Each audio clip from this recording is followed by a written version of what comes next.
joined by Lily Bartell, who is a golf instructor at Five Iron Golf on Long Island, New York, and she is owner of the Coaching Pulse, where she provides, mental coaching services, and golf instruction. Lily, how are you doing? Thanks for joining me. I'm doing good. I'm doing well. How are you Yeah, doing? good. So tell me, how are things, going at Five Iron, and just tell me a little bit about, the Coaching Pulse, your business that you run. Yeah, for sure. So the coaching pulse, I started it just as a blog when I was getting my master's at Ohio University. Mhm. Um, and it was mostly to do blog posts about different pain points that coaches were having and using stats and reports and articles to kind of scientifically back the suggestions and the strategies that I was using in the articles.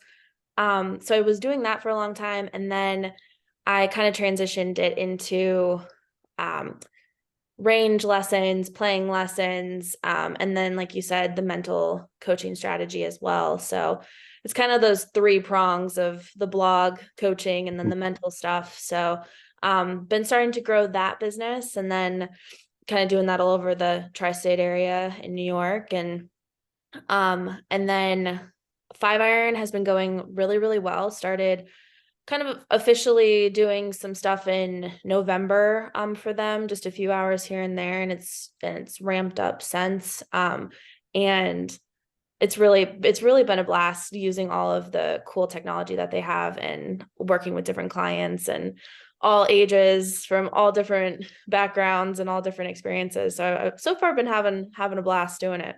Yeah, nice. So you were recently the Long Island, women's golf coach. You made the switch, you're a golf instructor, you focus on your business now. So, why did you make the, transition from being a college coach, and how has that transition been for you? Now you're a golf instructor and you own your own business now. So just tell me, how's that, career transition been for you? Yeah. Well, it was a transition I definitely didn't take lightly. When you're working at that level, Division One in college golf, you don't want to leave unless you're really set on it. I Many reasons come to mind, but definitely the biggest was just we all know college golf coaches have a very specific style of life and you're on the road a lot and it's definitely very stressful and you kind of have to decide what the positives and drawbacks are of the job. And I definitely wanted to transition more, at least for now, into instructing and getting my LPGA certification and doing all that stuff to kind of get a little bit more of that life, the balanced lifestyle back. It was getting very off kilter, especially at the LIU level, and as many schools, they have one coach and not a ton of support staff, and so it all kind of lands on you. And I just wanted to make a better transition for myself and my life and where I kind of want to head in the future. Thanks. Yeah, I've seen some, some schools, they have a head coach, an assistant coach, even a director of golf, but it can be a lot if you're just, by yourself. Just tell me, how was your time at LAU and, what was it like to get to be, a Division One, college golf coach? Yeah, it was such a awesome opportunity, and I'm really Mhm. grateful to the athletic directors for bringing me on. And they brought me on mid-season, so we kind of all literally went to the Sharks and we just were like, let's do what we can do to get through spring and really like ramp up into the following fall. And I loved working with the team and with the girls, and just like getting to travel is always one of my favorite parts, even as a student athlete and then as a coach. And I came off of being a graduate assistant, so I feel like I kind of skipped a couple stepping stones, but um I was really grateful to be going straight to a head coaching position to kind of understand what that world is like compared to being an assistant or a graduate assistant. Mhm. So it was wonderful. The process of getting here and being here and doing all the stuff, I learned so much. And there were easy days, hard days, days in between, but it was a really good experience. Nice. Well, your team won their home tournament in October, so you ended your college, coaching career with the bang. So pretty cool. Yeah, that was Nice. good. Well, very happy for you with your new career journey. Hope it, goes well. Thank you. So Appreciate we have a lot of connections as we were talking about. You grew up in Arizona, but you didn't grow up in Phoenix. You grew up in Cave Creek, I believe. it. I did. And then Yeah. you then moved to Hilton Head, South Carolina. I have family who lives in, there. But just tell me about growing up, in Arizona and South Carolina. You lived in, warm climates, your whole life. Now you're in New York, cold climate. But just tell me Yeah. about growing up in Arizona and South Carolina. And, how was that for you? Yeah, it was awesome. So kind of we did a little bit of flip-flopping. So I was born in South Carolina in Hilton Head, Okay. and then we moved to Arizona pretty soon after that. So I was in Arizona from about 4 to 14. Okay.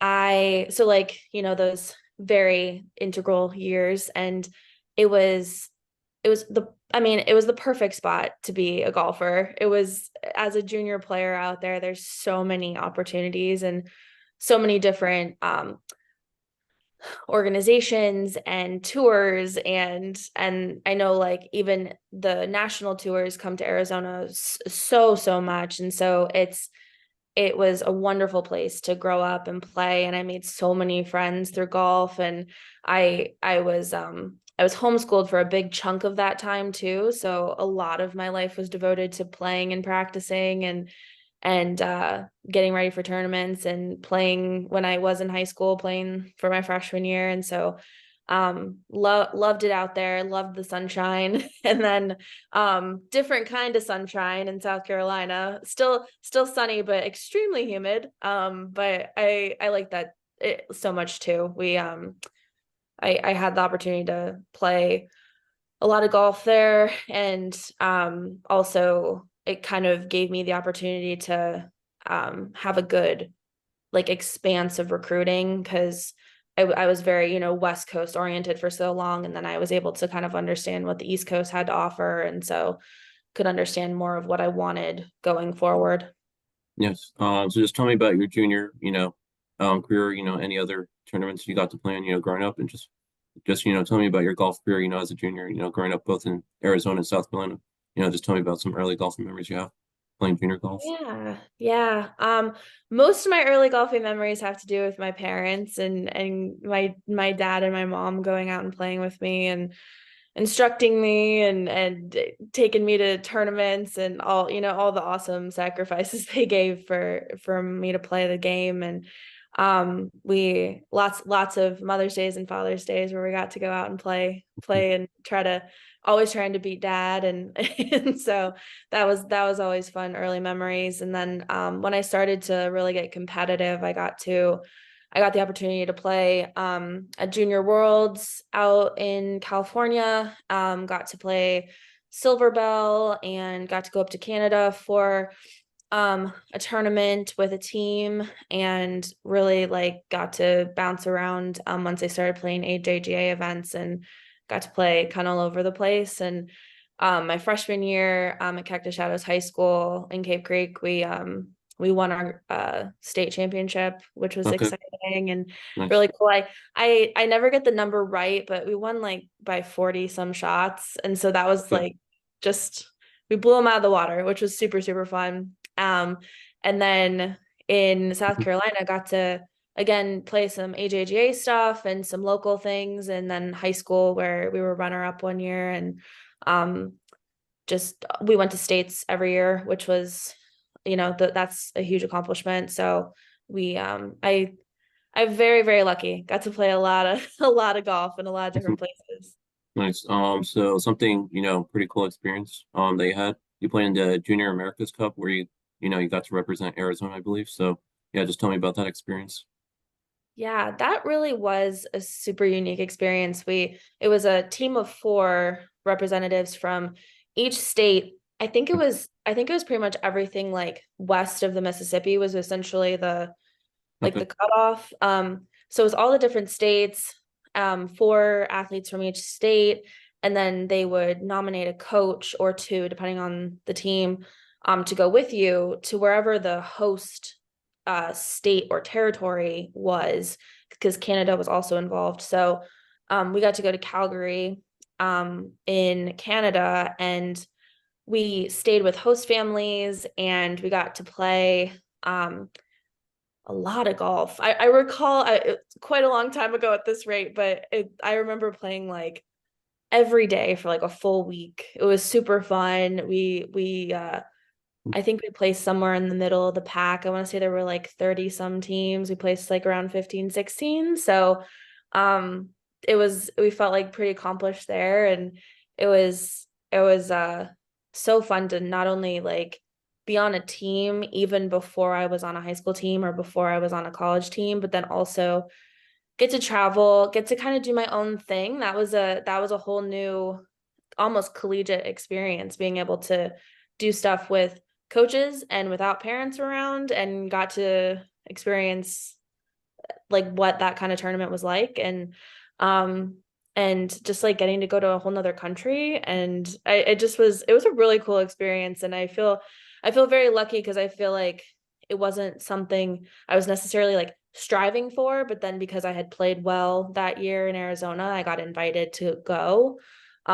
So it's definitely something to keep on people's radar when they're junior golfers or have a junior golfer. So your South Carolina accolades, your 2012 graduate of Hilton Head High School. You finished runner-up at state championship, and you were named to the 2011, South Carolina All-Regional team. And you also won a junior tournament, at a pretty cool course, Kiowa Island. So just tell me about, all your accolades, living in, South Carolina as a junior. Yeah, that uh I wish I could remember all the different stats for you, but Mhm. the definitely the all region team and the runner-up state championship, that was really, really exciting. We got to play at or we got to play in Myrtle Beach for states, which was always a fun experience. And we and then with the Hurricane Junior Tour, a pretty cool full circle experience for me, because um I won that tournament there. And then I also, at Kiowa Island, different golf course, but at Kiowa Island, also qualified for the US Women's Amateur there 4 or 5 years later. Okay. So it was very full circle, and got to enjoy Kiowa, which, like you said, it's such a special place and so close to Charleston, which I love. And um yeah, there was just a lot of fun. I feel very lucky, because there was a good combination of really competitive golf, and then a good combination of a lot of fun opportunities and things that were like low stakes, go have a fun time, do the best you can kind of things, which I don't know if a lot of elite golfers these days get too many of those like really fun times. So I feel really lucky that I got to do that when I was in high school. Yes. So you said you played in a U.S. Women's Amateur, is that correct? I did, yeah. Nice. What's it like playing, in a USGA event, with the best amateurs in the world? It was incredible. It was actually in Charleston Okay. um that year, so it was close to home. I actually got to commute in and out, which worked really well for me. Nice. I also got to qualify that year with one of my Bowling Green State University teammates. So we were both there at the same time. And then our coach came and watched us, and our families were there. And so it was a really special time. And my dad got to caddy for me, which was so fun. And we still have a picture hanging in their house, that with him with the bib that says Bartell on it, and caddying for me that for that tournament. And they really give you like the full like 5-star treatment with those tournaments. They, everything from getting a locker in the clubhouse to the swag that you get when you register, to just getting to play like a incredibly manicured golf course. So it was a really neat experience, and I've tried to qualify a few times since, but haven't had luck yet. But it Nice. was it was a fun time to do. Nice. So yeah, after growing up in warm climates, Arizona and South Carolina, you then made the trek all the way up north to Ohio, where you went to Bowling Green. So just telling, what drew you to Bowling Green? Were there any other schools you were looking at? What was it like, dealing with the weather up there, in Ohio for college? Yeah, so great question. And that a lot of people say that I did the opposite because so many people from Ohio go to South Carolina and I just kind of switched them up. Yeah. But I was being recruited from a couple other schools. I was looking at Winthrop and Bradley University mostly. Okay. Bowling Green actually kind of came at the later part of my recruiting process. Coach Young reached out and asked for a visit, and I honestly I had never heard of Bowling Green State University until I went for a visit, and so I'm so glad I know what it is now because it was an awesome visit, and a big pull for me was Coach Young. She was not only did she understand how much I wanted to play college golf, but also I could tell how much she wanted to have the team get better and how much she wanted me to find like my 4-year home. So that was huge. And then also something that as someone from the South, I didn't think much of this, but when she showed me the indoor facility, which they have a wonderful state-of-the-art facility there, um, it I was really impressed and excited that I would be able to play and practice all year long. But then now that I'm on the opposite side and I've seen what it's like on the coaching side and playing and or coaching at other universities, I understand that that's actually not the norm, and that's like a huge perk. So I felt very lucky to have that, and Coach Young being as eager and excited as she was, um, and ultimately it kind of came down to that. There was definitely Mhm. there were scholarship decisions and all of that as well, but that was that was a decision I'm so glad that myself and my parents made, because Bowling Green ended up being just a great place to be. Nice. Something special or maybe a highlight of your college career? Well, I would assume it's probably a highlight of your college career was you picked up the individual win, at your home invitational, the Falcon Invitational in 2014. People always say, the hardest thing is winning a college golf tournament individually because, there's lots of players and only one person can win. So, how special was it to get a college individual victory, especially at your home tournament in 2014? Yeah. It was really, really special. And it's always special to win individually. That year, though, I had placed second in two prior tournaments that year by one stroke. Okay. And I was just chomping at the bit to win something. That was my goal that year. And I knew I could do it. I was within one stroke twice. Mhm. And then I finally pulled it off. And also one of the crazy things was the second day of that tournament, I I only hit 9 greens because it was so windy. Okay. And I just like kept getting up and down, kept getting up and down. And I was like, I don't know if it's gonna be good enough to win. And it ended up being good enough to win. But that it was the craziest windy day. They always call it blowing green because it's quite windy there, but learned how to play in the wind, and it was really fun to pick that up, especially after grinding so hard that year. Yeah, and then another really cool highlight was we were lucky enough to have a match play tournament that our team hosted and our coach hosted down in Florida, and I was playing in the number one spot on the last day against a number one spot from Toledo, which was our rival school, even though we love to play with them. But um, we came down to the 18th hole, and I made like a 25-foot putt for birdie, and won the match. And that was one of those moments where you're like, oh, I can do this. Like, it was very validating and really exciting to help get our team a number on the board, and also like beat the number one player at Toledo was really exciting. So that was probably another one that stands out. Nice. So yeah, you did study journalism at Bowling Green. So, just tell me, why did you choose to, study journalism and what what did you hope to get out of, studying journalism, career-wise, and just, what did you hope to learn, studying journalism? Yeah, yeah. So I went into the school knowing I wanted to be a journalism major. Okay. I was obsessed with magazines, and I was kind of Hmm. like I watched The Devil Wears Prada and was like, I want to be in that world. Okay. Um, and so I've always wanted to live in New York, which is very kismet now that I live here. But Yeah.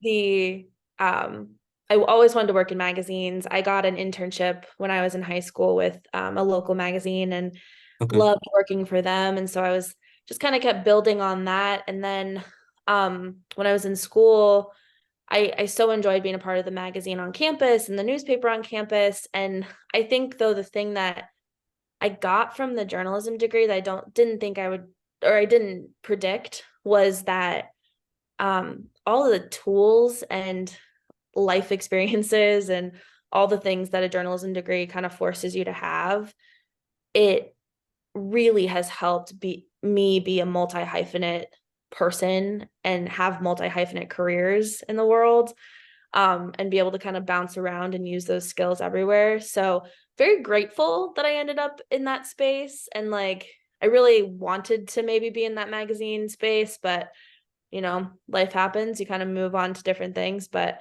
love the fact that I have that like kind of fun fact of being a journalism major. But yes, Hmm. don't really use it too much these days, except Okay. for my blog. Okay. Cool. Yeah. So you have been a college coach, as we mentioned, an assistant coach and a head coach. Your college coach was Stephanie Young. So, given that you were a, college coach yourself, what was it like to play for Coach Young during college at Bowling Green? And, what did you learn from, playing for, Coach Young during college? Yeah. I learned so much. Hmm. Was she was so good at being empathetic, Okay. but also very or hold you accountable to things, Hmm. which was such a nice balance that I think is something a bigger thing that I brought into my coaching, where if a kid is going through something, you don't want to be a monster, but Okay. also Hmm. can we find a balance here? Can we still accomplish these things while also handling this other thing? I think that was a big thing I learned from her. Also learned just kind of how to be a little bit more steady on the golf course. I was a little bit hot-headed as I went in as a freshman, and learned kind of how to keep things a little bit more steady to be a better player. And as I played those 4 years, my scoring average continued to go down. Um and she also was just a lot of fun. And I think that's one of the things coaches sometimes forget. They're like, we got to be all about the golf all the time. And sometimes like a kid just needs to talk about like pop culture while they're walking down the fairway because they are nervous, or they need to, or they just want to like laugh on the first tee because they just want to be loose and they don't want to be all uptight. She was very good at kind of reading the room on those things. So I've tried to use those strategies myself, but we still stay in touch quite a bit. And I really feel lucky that I landed with her for my college experience. Nice. So after Bowling Green, you then went on to, get your master's at Ohio, so Ohio University. So, tell me, uh, what drew you to Ohio University? How was your time, being a graduate assistant coach and, also, managing your master's coursework. So just tell me about your time at Ohio University and, how you ended up there. Yeah, yeah. So, um, kind of a long road to be getting there Hmm. ultimately, because I was recruited for a short time with Coach Ovington, and then played in the MAC conference at Bowling Green. So we saw each other a ton. I reached out to her during the pandemic actually. So I ended up starting my coursework and the job in August of 2020. But I reached out to her and was basically like, I want to pivot back into golf. Would love to kind of dip my feet in as a graduate assistant, would love to get my master's, all those things. The pleasant surprise to that was that Ohio University has a master's of coaching education degree. So that was incredibly helpful. Had so many good professors who helped build lesson plans with me, help me understand the pain points of being a coach and being an athlete and how to manage those things. And so coursework, honestly, like because everything was so real world, a lot of it was already done while I was at practice, or a lot of it was already done for practice in the classroom. So a lot of things kind of coincided, which was awesome. And working under Coach Kelly was like super helpful. She was very informative about kind of the ins and outs of coaching. The whenever there were difficulties, I could kind of see how she navigated those things, and um Mhm. understood how to manage a conference, manage tournament play, manage finances, all those more nitty-gritty things that you have to do as a coach. But it was it was a really wonderful experience, and it was fun to kind of go to another Ohio school that was just so vastly different because it's more in the mountains. It's in Southeast Ohio rather than Northwest Ohio, and kind of got like the best of both worlds there. And yeah, loved Ohio U, and just can't say enough good things. I really got a good foot in the door and a good start to the coaching world through Nice. that program. So Cool. Now, after your coaching career, now you are currently a golf instructor at Five Iron Golf. So, tell me about being a golf instructor, and also tell me how did you end up at Five Iron Golf? yeah, so I ended up at Five Iron, Hmm. just some connections that I made while being on Long Island, Okay. and I ended up moving to Queens, so a little bit closer to the city. So I'm mostly at the Long Island City location. But I got in the door with the powers that be, had a couple interviews, and got onboarded. The it's really a nice concept, especially being in the more urban setting that we're in here, to be able to really practice and play even all year round. And um it's the technology in there is all TrackMan technology, so pretty darn accurate information Mhm. you can get from it. It's really state of the art, and I'm able to really cultivate a lot of clients from all different levels, and we do quite a lot of clinics at Five Iron as well, to help anywhere beginner, intermediate, expert levels. I have a couple clients who are working toward playing some amateur tournaments this summer. So Okay. we're scheduling their lessons out and their practice times out so that they have a good practice plan from like January to April. And um yeah, it's been really fun and really informative, especially because I growing up, I didn't have all of those numbers that you can have these days on on TrackMan, Foresight, all Flight Scope, all those different things. And so kind of understanding more the numbers and understanding how which ones are really effective, which ones we can kind of keep on the back burner, and understanding how to instruct people on video, like constant video, the whole lesson is really it's really cool. I think it's such a game changer for golf. Nice. Well, I'm going to disappoint compared to your other clients. I haven't picked up a club since December, but Nah, we'll work hard on it. It's all right. we'll see how it goes. But I don't know if you know other instructors at the other New York, Five Iron locations, but Ellen Soresco, I'm going to interview her at the Grand Yeah, Central Run. Man, yeah, it's gonna be cool. I'm slated to do it in person, so after doing over 100 of these Zoom interviews, might actually do an in-person one, so that'll be cool. oh, that's But awesome. That'll be but cool. yeah, I'm interested in interviewing her 'cause she played in a women's PGA championship, so it'll be Yeah, cool to we interview her. just did a we just did a clinic together. Okay, Well, cool. I shouldn't say just, I believe that was in December, but so it's been a couple months, but we did a clinic with each other at the new Grand Central location. with Girl Gang, a big women's networking group around here, and it was really, really fun and learned so much. Every time I work with any of the other coaches, I learn so much from them about how to not only instruct, but also like good cue points and good things to say and all that jazz. So it's fun, but that's awesome. I'm so excited you're doing that with her. Yeah. Yeah. Not only am I interested in, I'm very excited to chat with her. I'm also excited to finally get to use my microphone and, try Oh apply yeah, all the that tech. all the technology that I, bought and has not been used for several Yeah. months. So I've just been on Zoom, but excited to chat with her in March. Yeah.